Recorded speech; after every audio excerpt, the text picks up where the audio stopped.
All of our lives are consumed by social media, but have you ever stopped to wonder, why is this actually the case?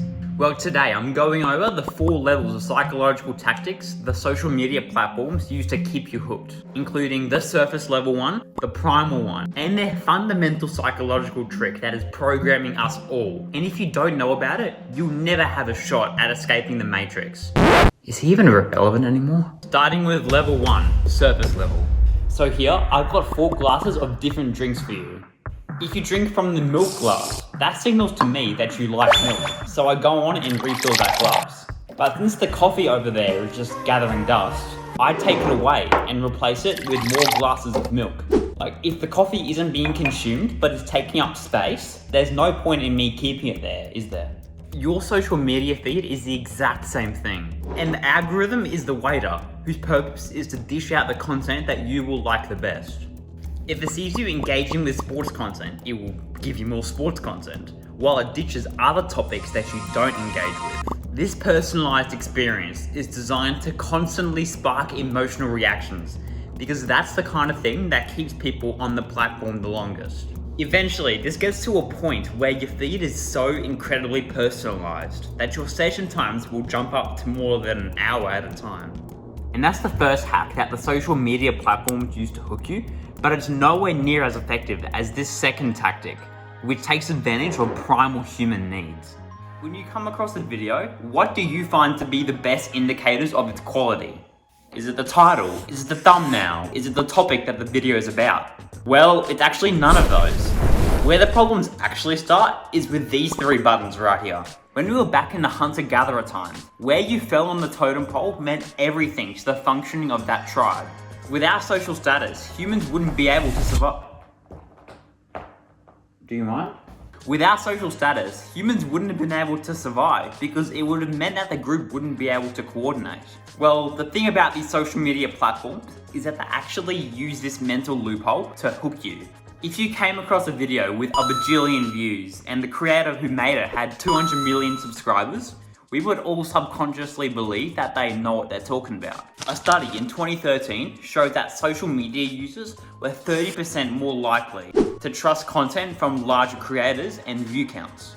When you're delivered a form of social proof, be that authority or high social status or credibility, we are a lot more likely to pay attention. So naturally, the platforms put forward content from bigger creators or videos that have higher engagement rates in their likes and comments and that, because they know exactly how to trigger this inherent human bias.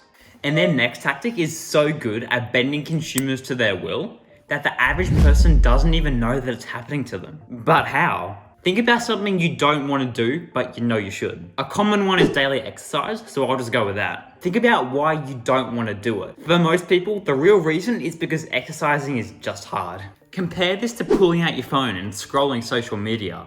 A fair bit easier, isn't it?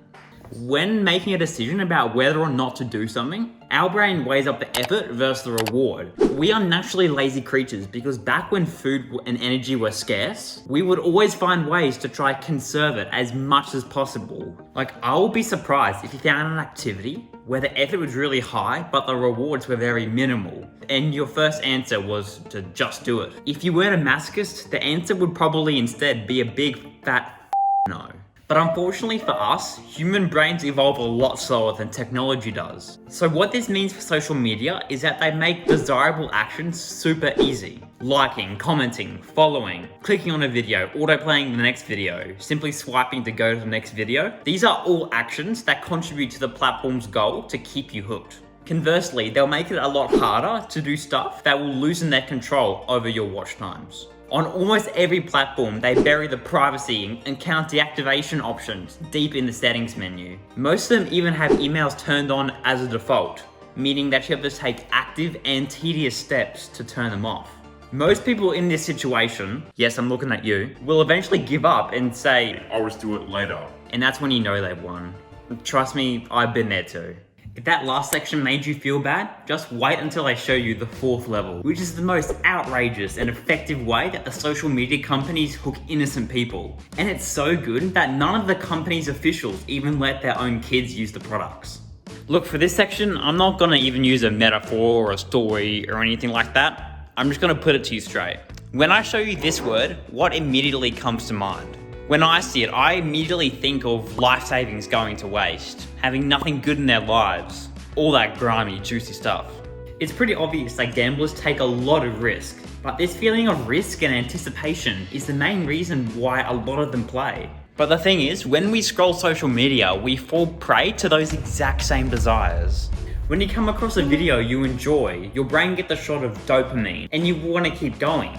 But what happens if the next video wasn't as good as the last? If you're anything like me, you'll just scroll on exactly the same way. And when we do, we're just rolling the dice again, hoping that this video will give us the same shot of excitement and dopamine that last video did. This is taken even further by a thing called gambler's fallacy, which is where we subconsciously think that previous wins or losses affect the current situation. Though I can't possibly speak for you, I've definitely caught myself a few times scrolling for 7 to 8 videos at a time, my anticipation continuing to increase as each boring video flies on by, with complete conviction that the perfect video is coming one closer with each desperate swipe. Doesn't really feel the best, does it? But don't you go feeling disheartened, because if you gotten to this point in the video, you're better than 80% of people who even use the social media platforms.